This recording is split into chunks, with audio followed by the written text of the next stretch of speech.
Elshinta News and Talk. Kementerian Kesehatan memberikan perhatian serius atas temuan kasus hepatitis akut yang menyebabkan 3 anak di Indonesia meninggal dunia. Kemenkes bahkan mengimbau masyarakat untuk mewaspadai munculnya kasus tersebut yang belum diketahui penyebabnya.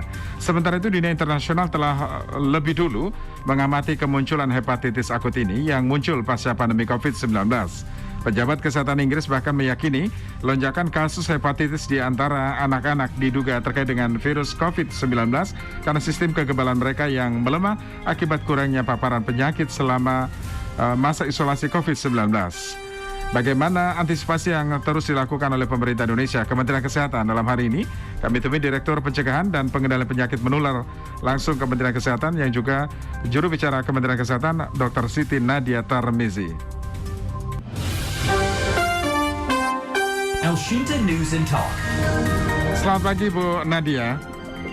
Selamat pagi Mas Wiryo, minal aidin wal faizin, maaf lahir batin. Mohon maaf lahir batin Bu Nadia. Baik, Bu Nadia, apa yang sekarang tengah dilakukan oleh Kementerian Kesehatan untuk mengantisipasi agar kasus ini tidak meluas, Bu? Iya, jadi sejak Badan Kesehatan Dunia ya WHO menyatakan ya bahwa hepatitis akut yang belum diketahui penyebabnya ini sebagai kejadian luar biasa yang terutama menyerang pada anak-anak di bawah usia 16 tahun ya. Karena kita tahu sebenarnya laporan ini pertama kali diterima WHO pada tanggal 5 April dan saat ini sudah ada 12 negara dengan kasus yang terus bertambah sekitar 170-an kasus ya yang dilaporkan kepada WHO mengenai kasus hepatitis yang belum diketahui penyebabnya. Nah, kita sendiri kemarin dalam 2 minggu terakhir ya mendapatkan 3 kasus hepatitis yang juga tidak diketahui ya sampai saat ini penyebabnya dan 3 kasus anak tersebut meninggal dunia. Anak tersebut usia 2 tahun, 8 tahun, dan 11 tahun. Oleh karena itu Kementerian Kesehatan kemarin menyampaikan kewaspadaan ya, karena walaupun memang kita masih dalam proses konsultasi terkait dengan kasus ini, tetapi kami Kementerian Kesehatan mengingatkan masyarakat bahwa untuk tetap waspada adanya infeksi hepatitis akut yang kita belum ketahui penyebabnya ini. Apalagi kemudian saat ini kita dalam suasana mudik ya, Mas Wiryo ya, jadi penting untuk kita waspadai bersama. Iya, temuan kasus itu di mana, Bu? Sementara ini 3 kasus itu kita dapatkan di Rumah Sakit Cipto Mangunkusumo yang berasal dari rujukan rumah sakit di daerah Jakarta Timur dan Jakarta Barat. Riwayat penularan ini apakah sudah diketahui, Bu? Ini kita masih dalam proses ya kontak investigasi dengan Dinas Kesehatan Provinsi DKI ya, tetapi yang pasti dari hasil perawatan di RSCM diketahui gejala-gejalanya itu sama seperti gejala penyakit hepatitis yang selama ini sudah diketahui ya, seperti adanya demam kuning ya, kemudian mual, muntah, diare disertai demam ya. Nah, hanya hepatitis akut ini terlihat bahwa cepat sekali terjadi perburukan di mana anak-anak bisa kejang bahkan penurunan kesadaran. Jadi yang ditemukan itu 3 di Jakarta semuanya, Bu Nadia ya. 3 di Jakarta, usianya 2 tahun. Kemudian yang kedua berapa tahun, Bu? Kedua dan 8 ketiga? tahun. 8 tahun? 8 tahun dan 11 tahun. Ya, sampai saat ini baru 3 kasus suspek ya. Karena memang masih ada beberapa pemeriksaan lain yang harus kita tuntaskan ya terkait ketiga kasus ini. Iya. Adakah riwayat perjalanan barangkali yang dilakukan oleh keluarga dari korban, Bu? Kalau sampai saat ini kita baru melakukan kontak investigasi kepada 2 kasus ya, dan tidak ditemukan perjalanan baik itu ke luar negeri maupun juga perjalanan keluar kota ya. Jadi kita masih terus gali ya faktor-faktor risiko yang menjadi penyebab penularan ini. Iya. Nah, dari 3 kasus ini, Bu, berapa lama rentang waktunya ketika terdiagnosa dan meninggal dunia itu cukup lama atau sangat cepat sekali? Ya, kalau kita lihat ya, ini kan kasus rujukan ya. Jadi sebenarnya sudah dirawat sebelumnya di rumah sakit di daerah sekitar Jakarta Barat, Jawa Timur ya. Jadi ada keluhan sebenarnya masuk dia dengan kesadaran menurun 5 hari sebelumnya dan sudah memiliki gejala itu 10 hari sebelum masuk rumah sakit ya. Jadi mereka dirawat kurang lebih 5 hari dan terjadi perburukan, bahkan terjadi kematian seperti itu. Jadi rata-rata 7 sampai 10 hari gejala daripada demam kuning ini muncul kepada ketiga anak ini. Iya, 7 sampai 10 hari ya. Oke. Nah, setelah meninggal dunia, apa saja yang dilakukan pemeriksaan? Sampel darah atau apa barangkali Bu yang diteliti? Ya, betul sekali. Jadi ada sampel darah yang diambil ya, dan ini karena kasusnya demam kuning, maka kita curiga ada hepatitis. Nah, kemudian kita lakukan pemeriksaan ya hepatitis, di mana kita tahu bahwa hepatitis yang selama ini kita kenal itu adalah hepatitis tipe A, B, C, D, dan E. Nah, ketiga varian ini yang kemudian sedang dilakukan pemeriksaan, dan kalau kemudian virus hepatitis yang ditemukan pada anak ini bukan tipe ABCDE, maka dia digolongkan sebagai infeksi hepatitis akut yang belum diketahui penyebabnya. Jadi ya, Bu, bukankah anak-anak sejak balita, bayi sudah mendapatkan vaksin hepatitis? Kalau tidak salah ya, Bu Nadia ya? Oh, betul sekali Mas Suryo. Jadi memang selama ini tadi kami sampaikan bahwa kita tahu infeksi hepatitis ini kan infeksi pada organ hati ya, yang umumnya ada 2 cara penularannya, melalui darah dan melalui saluran pencernaan. Paling banyak itu melalui saluran pencernaan ya artinya. Tetapi kemudian kita tahu untuk yang melalui darah yang seringkali menimbulkan kanker hati ya, itu kemudian sudah temukan upaya pencegahannya dengan vaksinasi, dan vaksinasi ini diberikan kepada anak-anak pada usia mereka di bawah 1 tahun, dan ini sudah menjadi program nasional. Nah, mengapa kemudian WHO menjadikan infeksi hepatitis akut yang belum diketahui penyebabnya ini adalah karena kita belum tahu bagaimana upaya untuk pencegahannya, dan belum mengetahui secara pasti penyebab daripada jenis virus hepatitis yang saat ini menyerang pada anak-anak. Dan yang cukup juga menjadi kewaspadaan adalah virus hepatitis ini ditemukan bersamaan dengan infeksi COVID-19. Nah, mengapa kemudian kita meminta masyarakat untuk waspada dan tidak panik ya, karena mengingat bahwa kita ini kan masih dalam kondisi pandemi. Walaupun kita tahu dengan proteksi vaksinasi COVID-19 yang cukup tinggi, titer antibodi yang cukup tinggi, kita sudah cukup punya perlindungan terhadap COVID-19. Tetapi jangan lupa ada virus hepatitis akut ini yang kemudian terutama menyerang pada anak-anak yang harus kita waspadai. Iya, Bu, artinya vaksin hepatitis yang diberikan kepada anak usia 1 sampai 2 tahun ini belum mampu mencegah hepatitis akut ini ya, Bu Nadia? Iya, betul. Jadi vaksin hepatitis yang saat ini kita sebenarnya bukannya belum tahu ya, belum bisa menyatakan bahwa apakah dia betul tidak bisa mencegah atau seperti apa.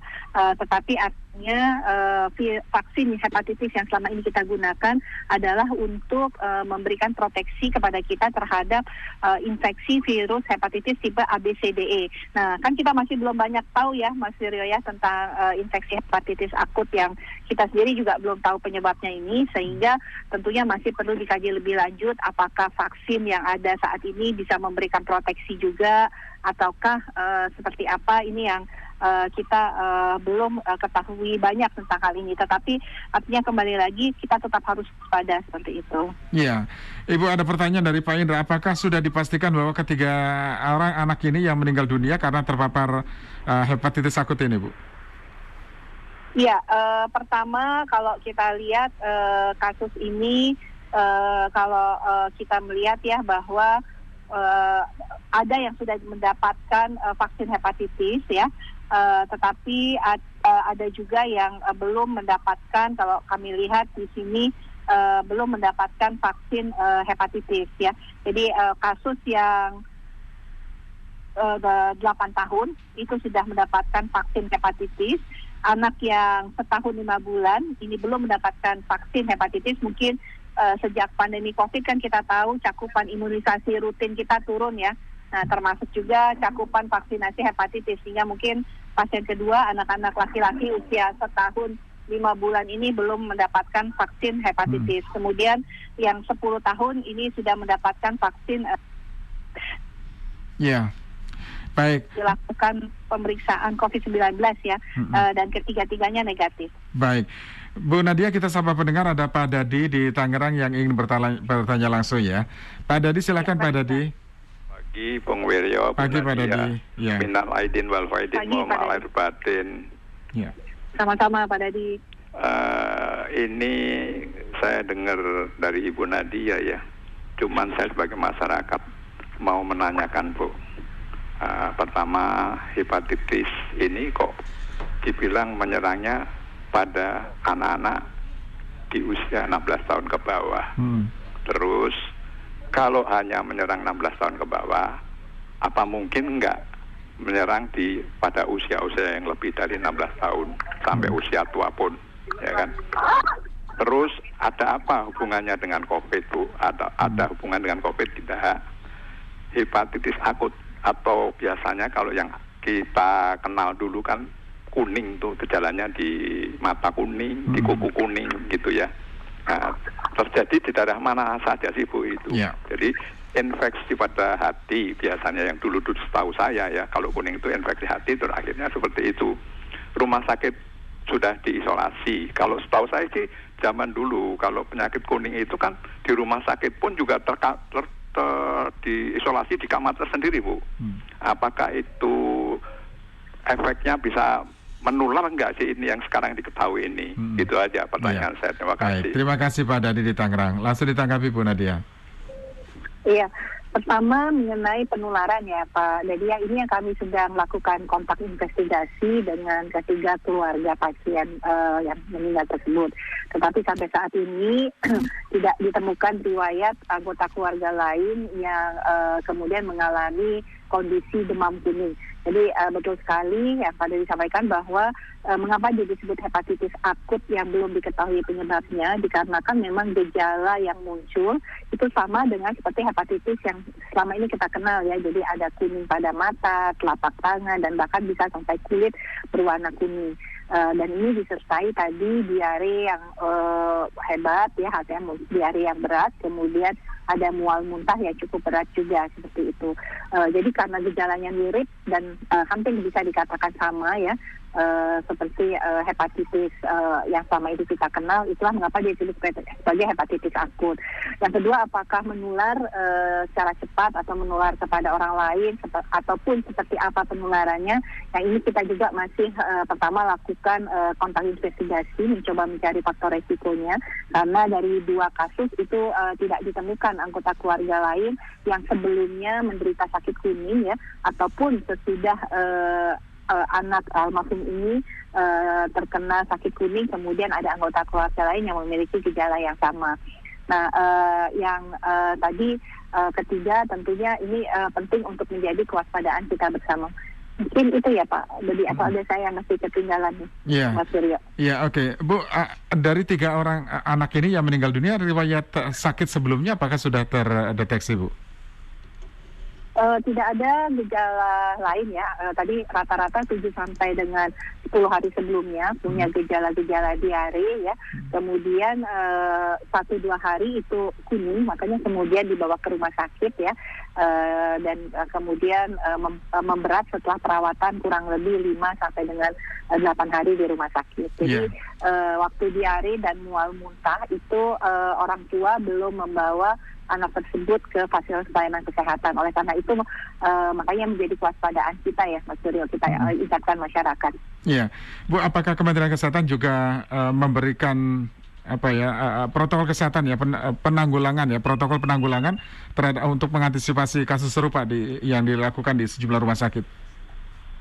Ya, artinya untuk ini kita sudah menerbitkan surat kewaspadaan terhadap infeksi hepatitis akut yang belum diketahui penyebabnya kepada seluruh tentunya dinas kesehatan provinsi dan kabupaten kota serta juga rumah sakit ya. Jadi untuk kewaspadaan secara umum bahwa perlu pemantauan perkembangan sindrom jaundice kita lihat sindrom kuning ya yang kita kenal sebagai hepatitis akut yang belum diketahuinya, dan saat ini kita tahu ada 3 kategori ya berdasarkan tentunya penentuan WHO, yaitu konfirmasi ya, kemudian probable, ada ukuran-ukuran seperti peningkatan beberapa pemeriksaan laboratorium terkait fungsi hati ya, kemudian kita melihat bahwa hal-hal lain yang tidak bisa diketahui dari hasil pemeriksaan yang ada. Artinya dia bukan termasuk virus hepatitis A, B, C, D, E. Jadi kita sudah meminta Dinas Kesehatan Provinsi mengaktifkan tadi Public Health Emergency Operation Center untuk menerapkan surveillance kewaspadaan dini terhadap kasus-kasus dengan gejala kuning tadi.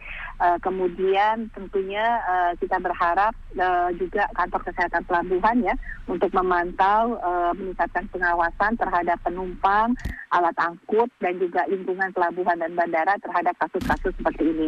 Dan yang terakhir tentunya kita tahu sebagian besar ya untuk sementara karena penularan hepatitis ini paling banyak adalah melalui saluran cerna. Oleh karena itu kita mengingatkan masyarakat untuk tetap menerapkan perilaku hidup bersih dan sehat ya, artinya tetap menjaga kebersihan, jangan makan sembarangan, jangan menggunakan alat makan bersama, sering cuci tangan ya. Ini kita sampaikan. Jadi prokes itu 2 yang sekarang bisa kita gunakan adalah untuk mencegah kita tertular dari COVID-19 selain tentunya melengkapi vaksinasi, dan satu lagi tentunya untuk mencegah penularan hepatitis kalau mungkin terjadi pada suatu daerah. Iya, Bu, dengan temuan ini apakah diperlukan penguatan ke puskesmas misalnya ataupun juga Posyandu ya sebagai garda terdepan di lingkungan masyarakat karena mereka yang selama ini menangani balita misalnya dan tentu anak-anak. Iya, artinya kita sudah punya sistem surveillance ya yang selama ini juga sudah kita jalankan terkait COVID-19. Sebenarnya masyarakat tidak perlu panik, hanya perlu waspada.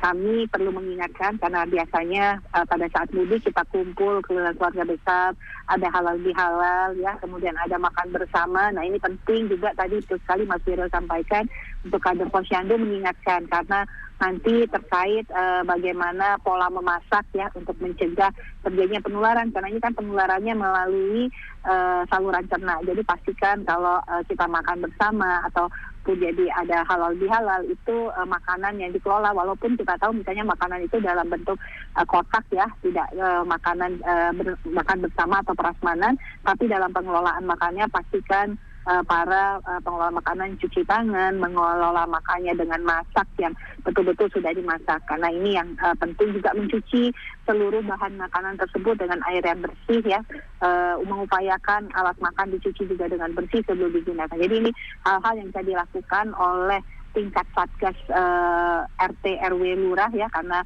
biasanya kan memang saat mudik ini kita lebih kumpul bersama keluarga besar di kampung halaman. Ini bisa dilakukan.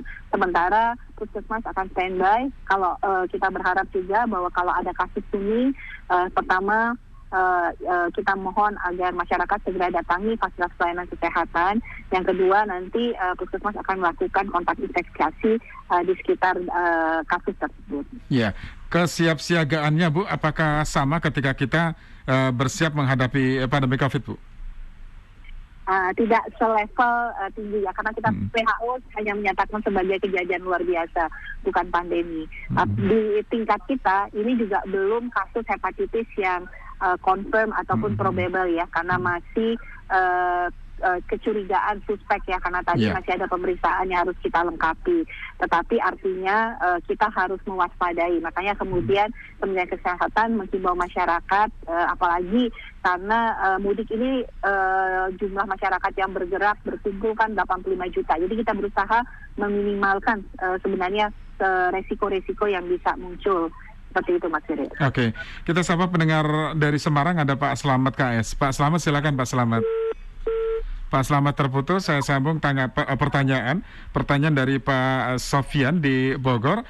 Apakah orang tua harus meningkatkan kesiapsiagaannya, kewaspadaannya, bagaimana dengan jajanan anak-anak? Nah ini Bu Nadia. Ya, tadi mungkin pertanyaan Pak Dodi juga ya, apakah bisa menularkan pada orang di usia 16 tahun ke atas ya. Kita belum tahu Pak Dodi, tapi artinya sebagian yang dilaporkan saat ini ke WHO dan juga kasus yang kita temukan, ini adalah pada usia di bawah 16 tahun itu yang paling tua, dan paling muda itu 1 bulan ya. Nah, artinya kalau kita berbicara mengenai perlindungan anak-anak, orang tualah yang harus betul-betul memberikan proteksi kepada anak-anaknya. Maka kemudian memastikan anak mencuci tangan, kemudian orang tua tidak jajan sembarangan ya, atau membeli makanan sembarangan. Nah, ini yang artinya perlu menjadi kewaspadaan daripada orang tua. Jadi perilaku cuci tangan, kebersihan tadi ya, itu masih menjadi kunci yang bisa juga menjadi kewaspadaan untuk orang tua. Dan yang paling penting tadi, bahwa dari 3 kasus yang kita temukan, Mas Suryo, semuanya sebenarnya sudah punya gejala 7-10 hari. Ini kan 7-10 hari ini waktu yang cukup panjang ya. Anak-anak mulanya dengan mual, muntah, diare ringan sampai kemudian berat, bahkan kuning. Nah, pada waktu kuning itu barulah mereka dibawa ke fasilitas pelayanan kesehatan. Jadi mengenali gejala diare atau mual muntah yang tidak diketahui penyebabnya, ini menjadi penting bagi orang tua untuk segera membawa ke puskesmas atau rumah sakit. Iya, jadi ketika bergejala langsung dibawa ya Bu, langsung dibawa ke puskesmas ataupun rumah sakit untuk mencegah perburukan ya.